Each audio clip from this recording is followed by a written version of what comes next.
Hello guys, welcome back to my YouTube channel Har Mahadev. कैसे आप सभी? आशा करते कि आप सभी अच्छे होंगे, स्वस्थ होंगे, मस्त होंगे। तो अभी हम स्कूल के लिए रेडी हो चुके हैं। कितने दिनों के बाद स्कूल खुला। ये रहा मेरा ब्लेजर और हम रूटीन पैक कर रहे हैं और मेरा बैग पैक हो चुका है। स्कूल से आने के बाद चलिए देखते हैं खाना में क्या बना है।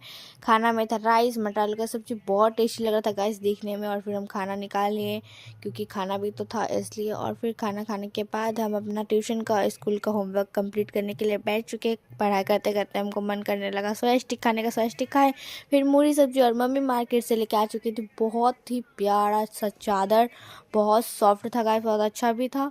और फिर मम्मी ब्रेड और फिर केक भी लेकर के आई थी क्योंकि हम और मेरा भाई खाते हैं ब्रेड जैम और केक बहुत अच्छा लगता है। और मम्मी जूता भी लाई थी पिंक कलर का, कितना अच्छा लग रहा है ना। और फिर हम ट्यूशन से आ चुके हैं गाइस, हम और मेरी मम्मी सब कोई आ गए हैं। और फिर हम खा रहे थे नींबू भुजिया। रात में हम खाए थे मूली सब्जी क्योंकि रोटी चावल सब था, पर हमको रोटी चावल नहीं खाना था, हमको यही खाना था इसलिए। तो बाय गाइस, वीडियो अच्छा लगा तो लाइक कमेंट शेयर जरूर कीजिएगा। मिलते हैं नेक्स्ट वीडियो, तब तक के लिए हर महादेव, बाय बाय।